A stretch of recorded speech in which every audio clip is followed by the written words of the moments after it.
Assalamualaikum dan salam sejahtera kepada semua pelajar. Hari ini cikgu ingin menerangkan serba sedikit tentang bab 8 yang bertajuk garis dan sudut. Okey, pelajar diminta untuk membuka buku teks muka surat 170.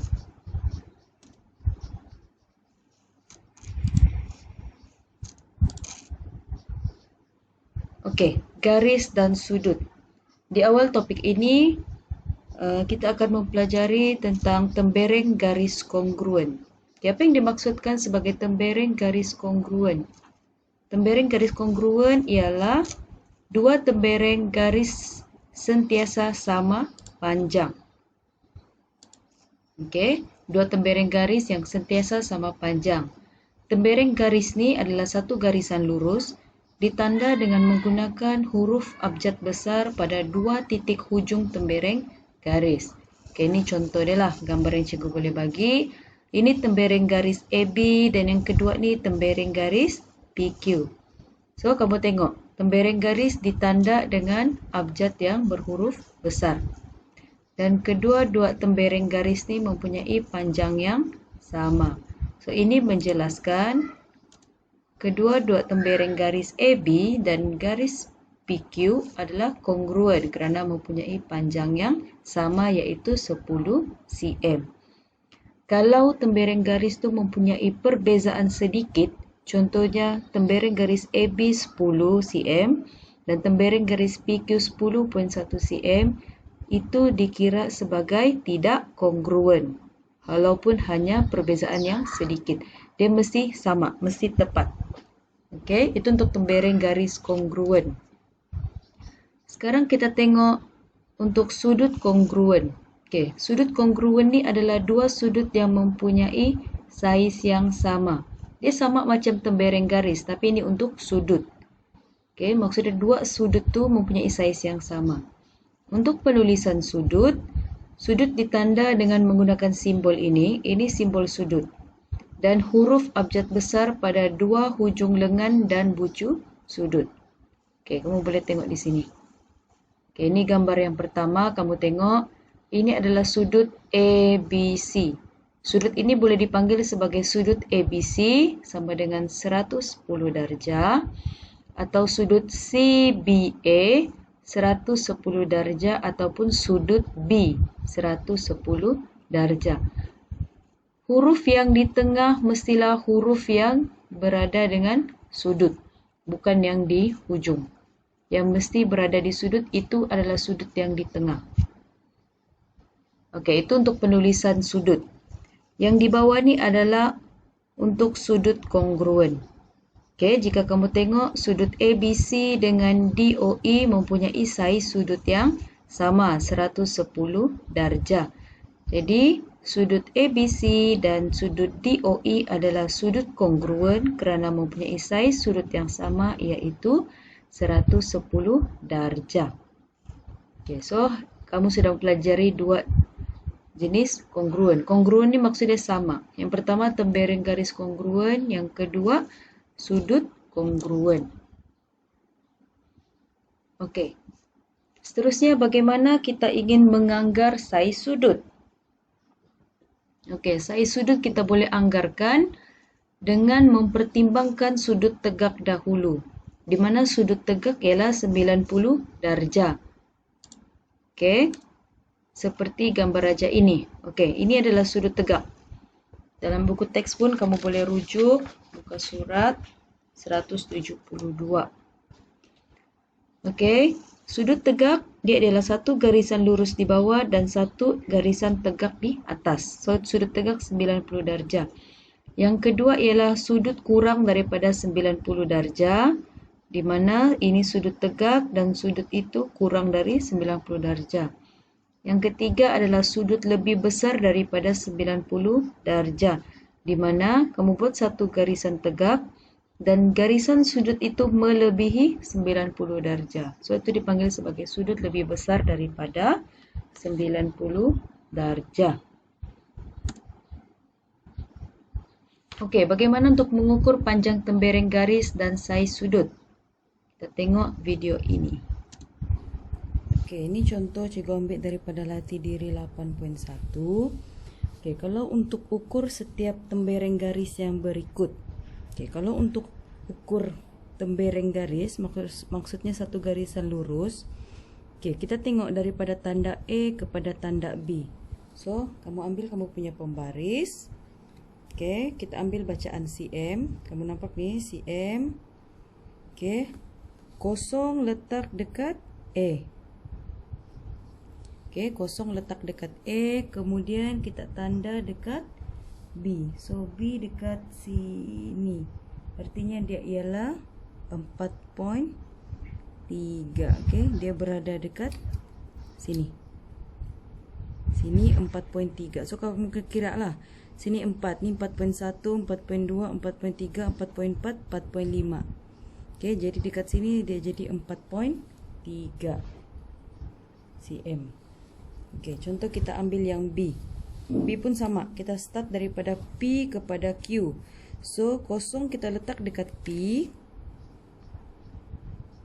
Kosong kita letak dekat P. Kemudian kita tanda dekat Q. So, Q dekat sini dia bersamaan dengan 5.3 cm. Okey. Kamu boleh cuba di rumah sama ada betul atau tidak ukuran yang diambil.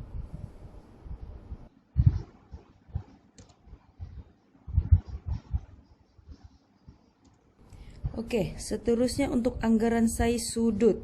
So tadi cikgu sudah terangkan tentang sudut tegak, sudut kurang daripada 90 darjah, sudut lebih daripada 90 darjah. Dia sama macam ni.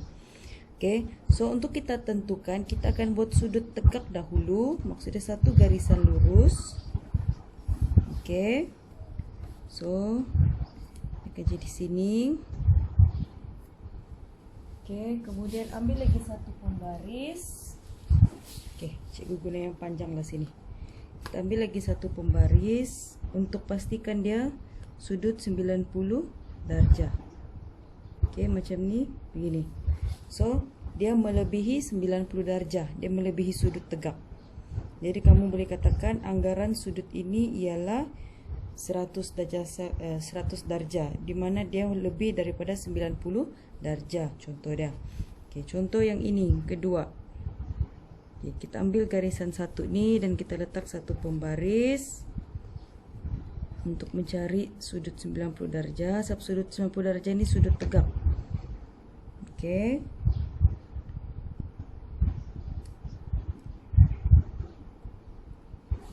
So kamu boleh letak di sini.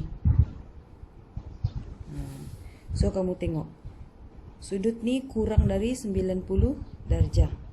Okey, bila kurang kamu boleh katalah mungkin kamu boleh anggarkan 86 darjah kerana sudut ni kurang daripada 90 darjah. Okey, begitu juga dengan C, kamu boleh cuba. Okey, untuk menggunakan protektor, soalan 4 ni macam mana kita mau ukur setiap sudut dengan tepat. So bila dengan tepat kamu kena guna protektor. Ini protektor.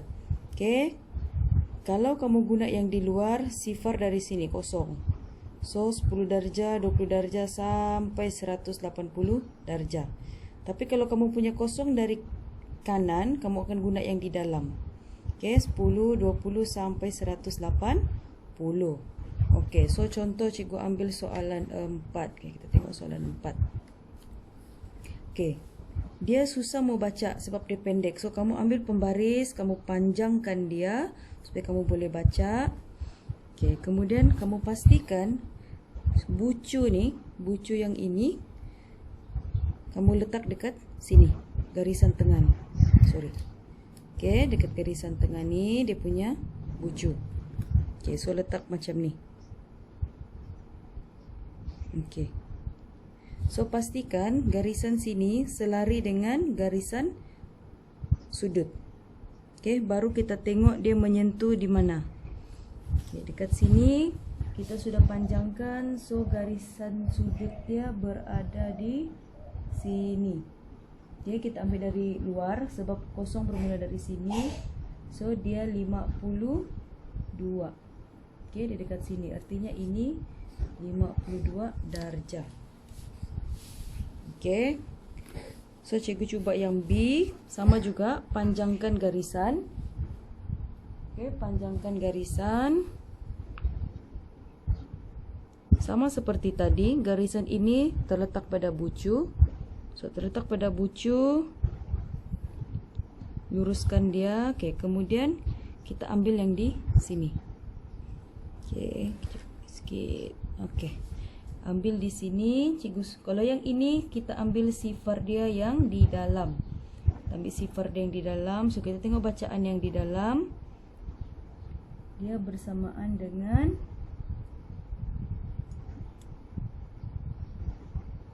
dia bersamaan dengan 115 darjah. Okey. So, kamu cuba dulu dalam buku teks kamu, pastikan ada protektor untuk ukur sudut.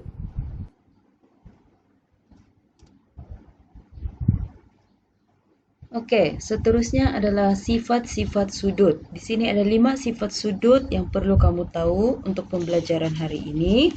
Yang pertama adalah sudut tirus. Sudut tirus ni adalah sudut yang kurang daripada 90 darjah. Okey, ini contoh gambar sudut tirus, di mana dia tidak sampai pun sudut tegak. Okey, dia dipanggil sebagai sudut tirus. Yang kedua adalah sudut tegak. Okey, sudut tegak tadi kamu sendiri tahu nilai dia ialah 90 darjah. Ini adalah gambaran untuk sudut tegak.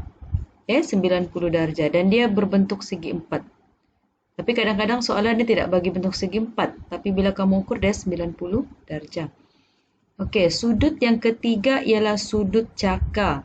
Sudut cakar adalah sudut yang lebih daripada 90 darjah tetapi kurang daripada 180 darjah. Okey, ini adalah contoh sudut cakar. Okey, so ini sudut cakar di mana dia melebihi sudut tegak. Okey, tapi dia tidak sampai 180. Okey, yang ini adalah sudut refleks. Sudut refleks adalah sudut yang lebih daripada 180 darjah tetapi kurang daripada 360 darjah. Okey, so ini adalah contoh sudut refleks di mana dia melebihi sudut garis lurus. Okey, ada satu sudut garis lurus adalah 180 darjah. Dia tepat 180 darjah. So, bila sudut refleks dia melebihi satu garis lurus tetapi tidak sampai satu putaran lengkap. Sebab tu dia kurang daripada 360 darjah. Yang terakhir adalah sudut putaran lengkap, di mana sudut putaran lengkap adalah sudut 360 darjah iaitu satu bulatan lengkap. Okey, seperti raja ini.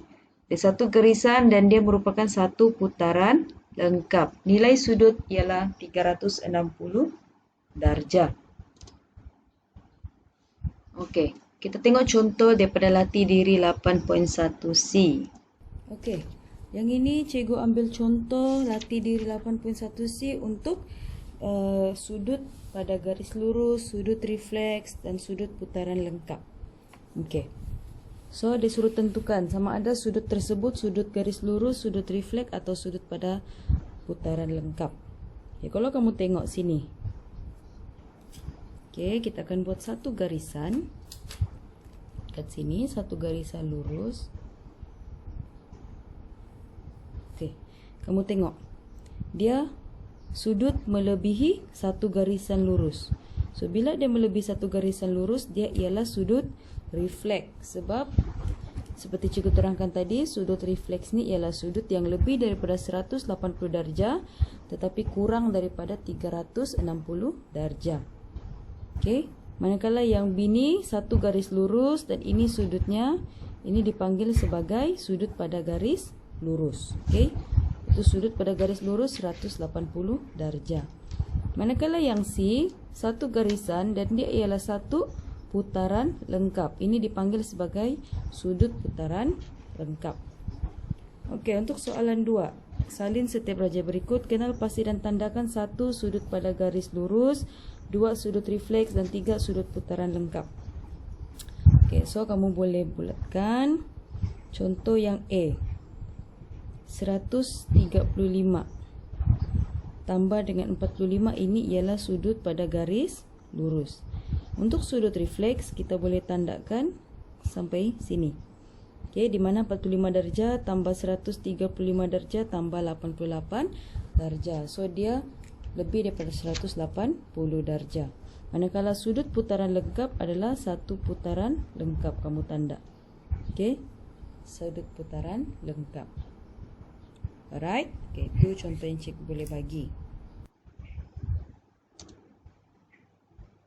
Okey, sifat-sifat sudut yang seterusnya ialah yang pertama sudut pelengkap.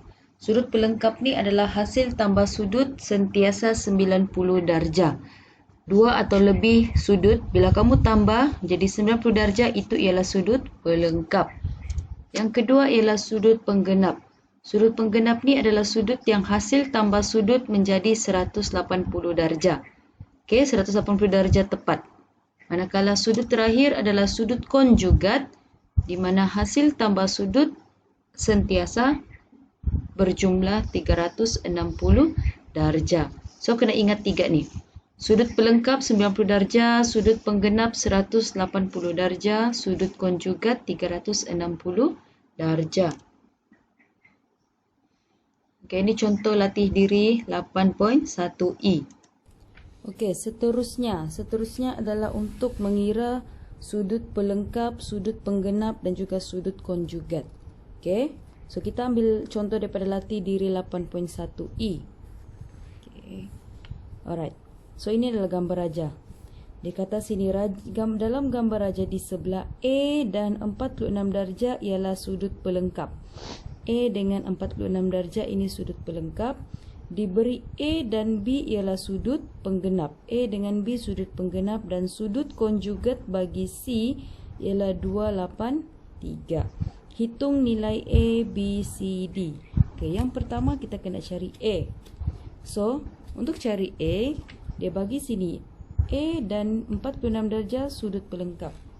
Okey, yang cikgu terangkan tadi sudut pelengkap adalah hasil tambah sudut ialah 90 darjah. Okey, so untuk kita cari A, kita daripada tambah tukar pergi tolak. So 90 darjah tolak 46 darjah. Okey, 90 darjah tolak 46 darjah. Kamu akan dapat 44 darjah. Okey, so sudut A 44 darjah. Sekarang kita cari sudut B. Dia kata A dan B ialah sudut penggenap. So sudut penggenap ni jumlah tambah sudut ialah 180. Jadi kita cari B. Untuk kita cari B 180 darjah kita tolak dengan A yang kita dapat tadi. Okey, 44 darjah. So 180 tolak 44 kita akan dapat 136 darjah. Okey. So sekarang untuk kita cari C. C dikata sudut penggenap bagi C ialah 283. So jumlah hasil tambah sudut konjugat ialah 360. Artinya untuk kita cari C, 360 darjah tolak 283 darjah. Okey, so kamu kira 360 tolak 283 darjah akan dapat 77 darjah. So ini untuk C. Bagaimana untuk cari yang D? Okey, yang D kita akan guna rumus sudut konjugat juga. Okey, untuk kita cari D kita akan guna 360 darjah tolak kita tambah sudut A, B, C dan 46 tadi. Okey, 46 darjah tambah 44 darjah A, yang B 136 darjah, C 77 darjah. Okey, baru kamu kira 360 darjah masih kekal. Okey, 46 tambah 44 tambah 136 tambah 77. So 303 darjah. So 360 darjah tolak 303 darjah, kamu akan dapat D ialah 57 darjah. Okey, dia macam tu. Yang penting sekarang kamu kena ingat sudut pelengkap berapa dia punya jumlah sudut, sudut penggenap berapa jumlah sudut, sudut konjugat berapa dia punya sudut. Baru kamu dapat cari nilai A, B, C dan D. Okey, itu untuk cari nilai sudut. Okey kelas, itu untuk pembelajaran hari ini. Cikgu rumuskan kembali apa yang dipelajari pada hari ini. Yang pertama, tembereng garis kongruen di mana dua tembereng garis yang mempunyai panjang yang sama. Seterusnya, sudut kongruen. Sudut kongruen ialah saiz dua sudut yang sama. Yang ketiga ialah mengukur panjang tembereng garis. Kamu perlu mengukur menggunakan pembaris. Okey, guna pembaris. Seterusnya, menganggar dan mengukur saiz sudut menggunakan protektor. Okey, kemudian sifat-sifat sudut. So, sifat-sifat sudut yang sudah dipelajari tadi ialah sudut tirus, sudut cakar, sudut refleks, sudut putaran lengkap, sudut pelengkap, sudut penggenap dan juga sudut konjugat. Okey kelas, itu saja pembelajaran pada hari ini.